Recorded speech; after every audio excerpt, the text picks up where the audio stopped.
I didn't start in computer science. I started in linguistics, focusing on Native American languages. So as a career path, I was going to be a linguist studying dying languages, which didn't pan out.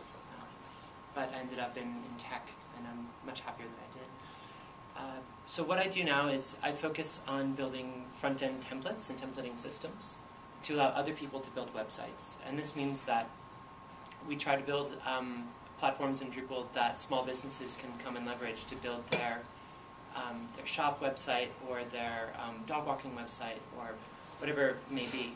And we try to make it as simple as possible for someone who does not know code and does not know CSS and HTML and JavaScript to come in and create a very functional and complete site. And then we hope to make a little bit of money on that on the side. What I do day to day is I focus on supporting small and large organizations in terms of widgets and plugins and front-end things that they want to build into their websites. And what that has me doing is keeping up with the cutting-edge technologies. You may have heard of buzzwords like progressive enhancement and responsive design. These ideas about creating pages and websites that fit all sorts of devices. And that's really the focus, I think, of much of the front-end development today is looking at how we get content from something like Drupal or WordPress or Joomla, these content management systems, out to multiple devices like phones and laptops and tablets and the sort. I'm an engineer by major, but I've switched over and but I've taken a lot of the things I've learned from my engineering degrees into the sort of the workplace, and a lot of that comes around the process. And what we do is we're a web design and development shop, so you guys are all familiar with websites, so you know sort of how they work and how to use them. But what we're really doing is looking at the next generation websites, and there's really three components to that. One, there's this concept of responsive design, which means forget chasing the device. The technology is changing all the time. We have iPhones, we have tablets, we have desktop computers, we have laptop computers, and now we have internet-enabled TVs. So we have to create websites that respond to all that. So how we think about those is really kind of where we're going with technology in the development thing. What personalization is, it's using technology to accommodate the differences between us. And a good example is like if you look at the ASPCA website, for example. That screenshot's fine. If you look at it, if you go there the first time, there's cats and dogs on it, for example. But as you browse the website learns from your behaviors. And if you're a cat person, all you see is cats. If you're a dog person, all you see is dogs. So the website responds to how you use it, learns from that. And the third thing is really a lot around video. Lots and lots of video integration, and the video production is a growing part of what we do at Boston Interactive. So I'm at Sparkbridge now. I'm the CEO and currently the sole full-time employee. So we are in the very early startup phase of building a business.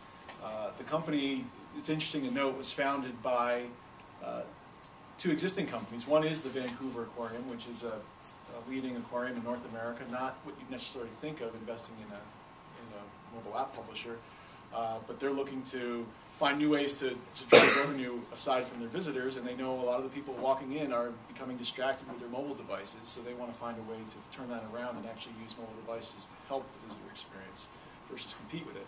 Fablevision Studios is our other investor, and that's where I'm located. They're an educational media storytelling game company located here in Boston. Very cool shop. They do internships and all the like, so check them out.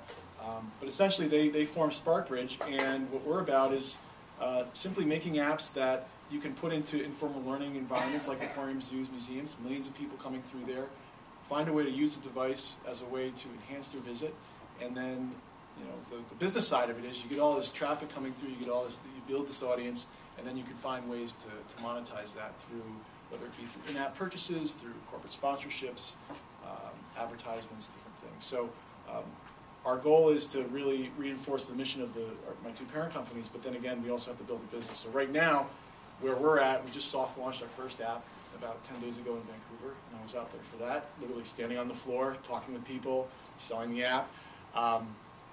And we're in the phase where we're figuring out what's the experience, dialing in that experience, so we're making adjustments based on what we're seeing in terms of how the app works and what people like and don't like.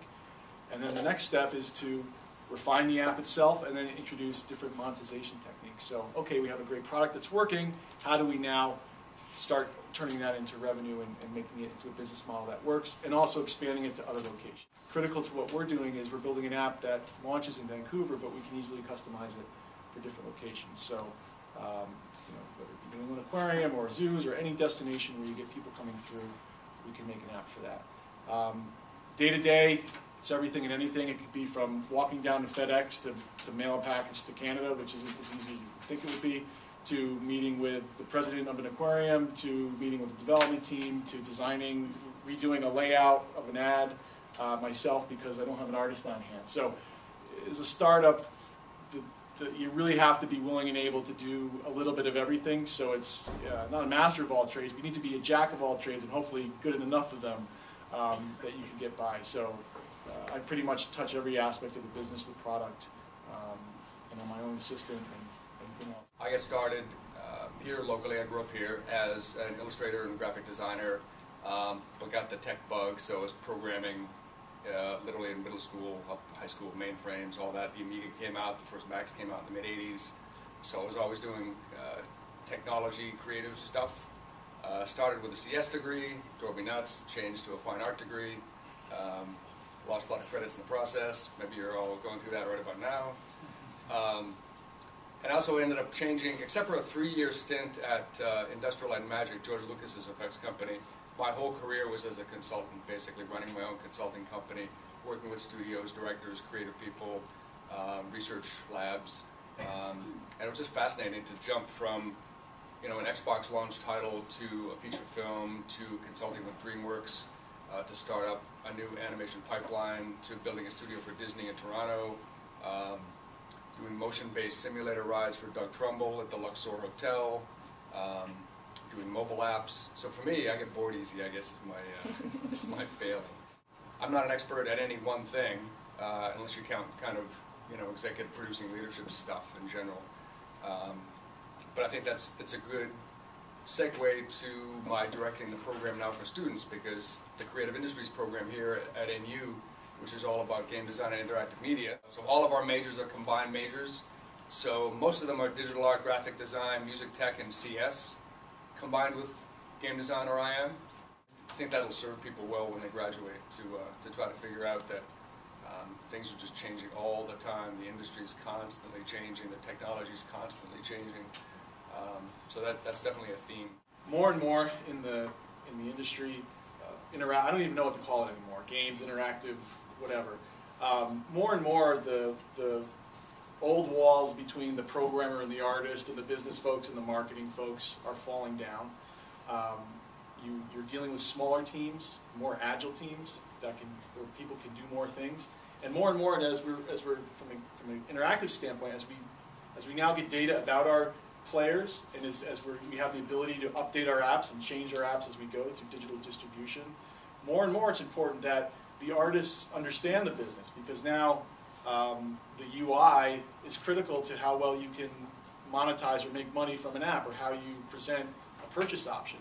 And so it's important that the broader perspective you have, if you can bring that to a specialty or a number of specialties, that makes you all the more valuable. So a programmer who understands some business, or an artist who understands a little bit of programming, allows you to do more, but also allows you to understand the whole context, because it really requires all elements to come together now to make something successful.